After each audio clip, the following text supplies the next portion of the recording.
Well, sit right back and I'll sing you a song. It's pretty goofy and it won't take long.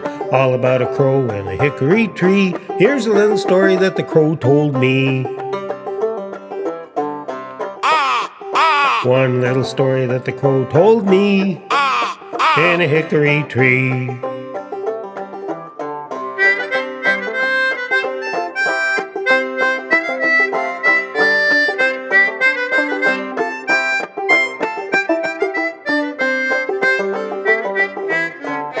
Way down south where the cotton grows, Daddy went to shave and he cut off his nose. He put it back on upside down. Now every time it rains he almost drowns. One little story that the crow told me in a hickory tree.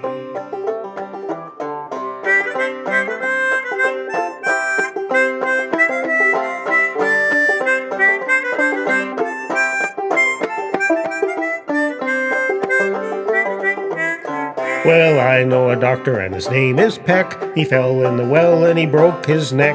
It serves him right 'cause he should have known to attend to the sick, leave the well alone. One little story that the crow told me in a hickory tree.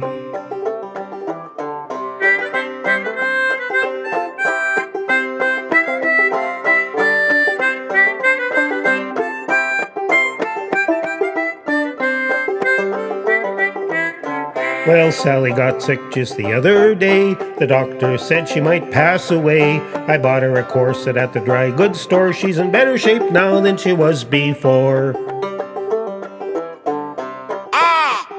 One little story that the crow told me in a hickory tree.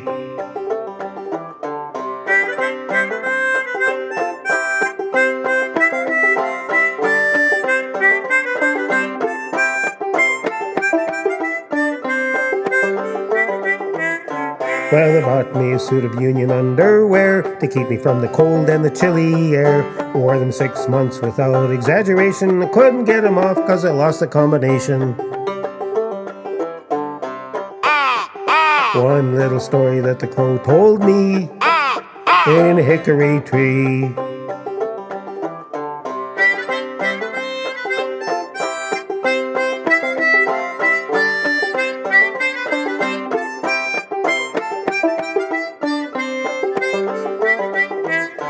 I had a cow that I dressed in silk. She fell down and she strained her milk.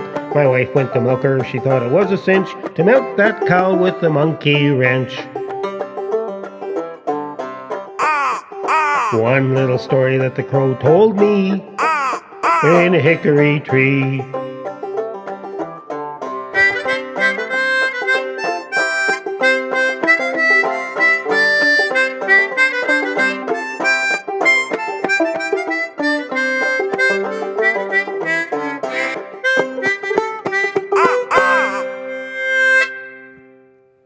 Howdy folks, and a great big welcome to each and every one of you. Well, that song that I just sang is called Stories That the Crow Told Me, and it was first recorded by Walter Smith and the Carolina Buddies sometime in the late 1920s. Very silly song. I wanted to sing it though because I've been fooling around in the workshop figuring out how to make crow calls, and I finally got one that sounds kind of like a crow. Yesterday I also got a brand new big harmonica, so I wanted to try it out on this silly song that I just sang. I really enjoy playing harmonica a lot. What I'd like to do now is a little Bible reading. So for those of you folks who are not interested in and do not want to hear a Bible reading, now's the time for you to end the video. I'll say adios, see you next time. For those of you who are hanging on, I'd like to read from the Gospel of John, chapter 12, towards the end of chapter 12. Jesus had just raised Lazarus from the dead, And it says, even after Jesus had done all these miraculous signs in their presence, Jews still would not believe in him. This was to fulfill the word of Isaiah the prophet, who hundreds of years before had said, Lord, who has believed our message, and to whom has the arm of the Lord been revealed? For this reason they could not believe, because, as Isaiah says elsewhere, he has blinded their eyes and deadened their hearts, so they can neither see with their eyes nor understand with their hearts, nor turn, and I would heal them.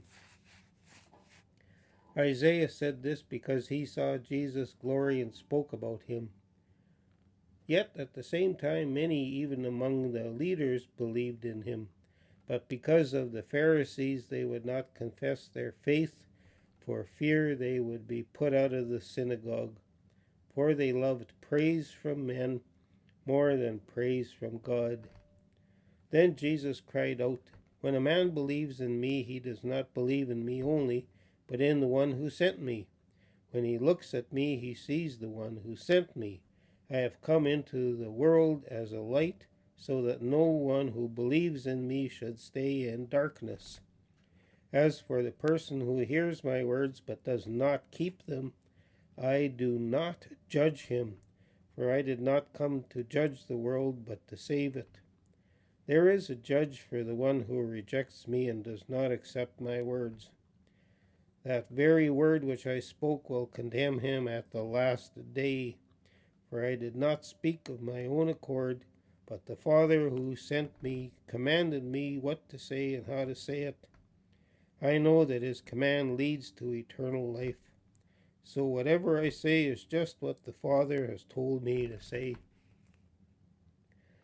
And in spite of all of the miracles that Jesus performed, healing the sick and the blind and the lame, and raising Lazarus from the dead, people still refused to believe that he was the Messiah that the old prophets had predicted hundreds of years before. And so it stands today. People are continuing on their own way without, pardon me, without allowing God into their lives. And we see society decaying all over North America.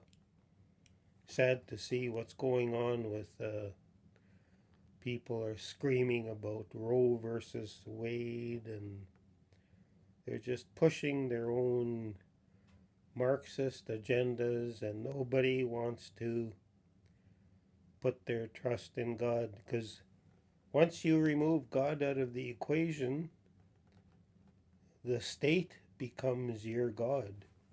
The government becomes your God.